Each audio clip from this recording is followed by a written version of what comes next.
Chapter 32. After creeping his way through the back door of his own home, Jeremy steps gradually through the kitchen toward the front of the house, tracking large amounts of mud and water through every room on his way. His feet still dragging from the drugs and possible head trauma. His head is pounding, so it could be either. He's only now slightly regaining near full muscle control throughout the entirety of his body. The tranquilizer he was stuck with back at the police station finally appears to be wearing off. Walking to the front door, he reaches out to the wall and flips the light switch upward. Nothing happens. He wiggles it frantically up and down for a moment before giving up and stepping toward the stairs near the front door in the darkness. The only light comes from the street lights outside, and the lightning strikes every so often. He grips the railing firmly as he slowly makes his way up to the second floor, taking his time with each step, contemplating what has happened and what he will have to do next.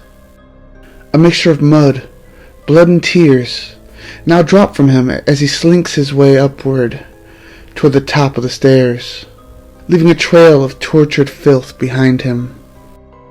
After turning the corner and making his way up the second set of stairs toward the very top, he creeps toward the dark bathroom next to his bedroom.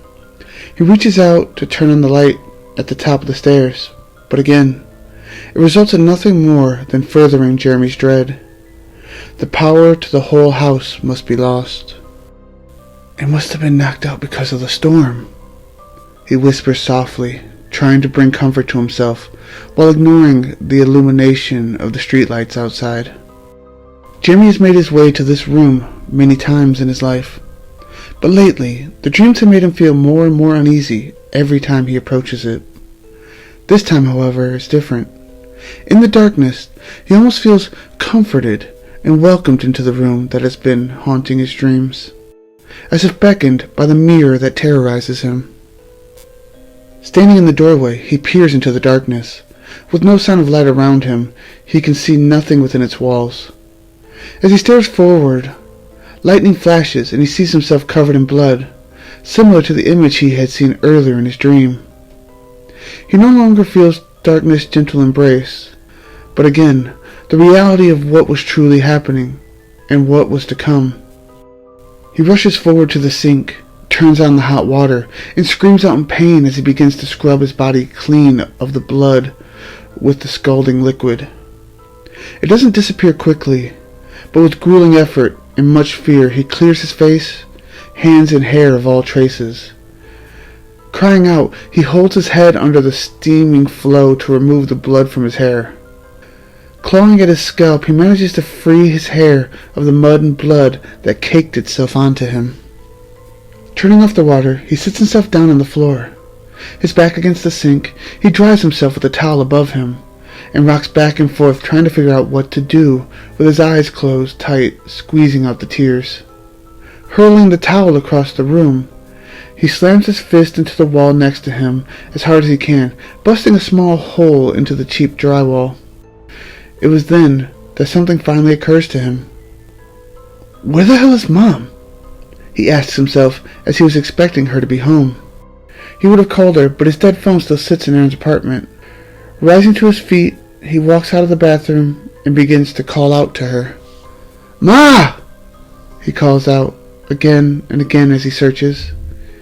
He looks in her room. She is not there. He rushes downstairs, and again, she is nowhere to be found throughout the entirety of the small, dark house. After he has combed most of the area within the house, he is stopped in the front room after noticing an upstairs light on in the house across the street. Stepping toward the large window facing out into the street, he sees lights on in many of the houses on the block. He also realizes the street lights are all on now, and it is only his home that seems to be without power. In a panic, he turns around quickly, as he now has the need to find his mother right away. After calling out to her a few more minutes, he decides that she is most likely not home. Being that he hasn't spoken to her in a couple of days, she may be out looking for him. Or even worse, she may be at the police station waiting for him to be caught and returned. After taking a deep breath, he tries to relax himself and begins looking for the cordless phone his mother insists on keeping around the house. This would be difficult to find in the dark. He is halted quickly in his search, however, by another lightning flare. From the great flash, he catches another glimpse of himself in a large mirror hanging in the front room, opposite the large window on the front wall of the house. While the room is fully enveloped in the light, he notices once again the crimson stains all over his ragged clothes. After again seeing what a bloody mess he is, he decides that when he does finally run into her, it would be best not to be wearing these blood-soaked rags.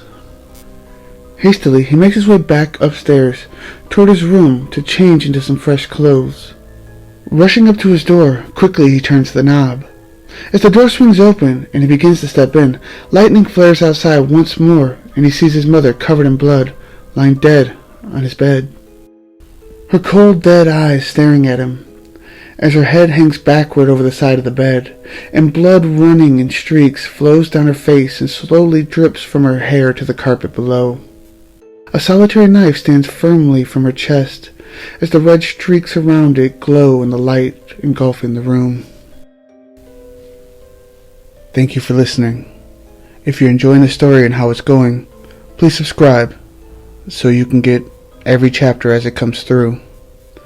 Discuss in the comments, plot threads, and where you think the story's going. Share with anybody you think might find it interesting. Until then, I'll see you next video.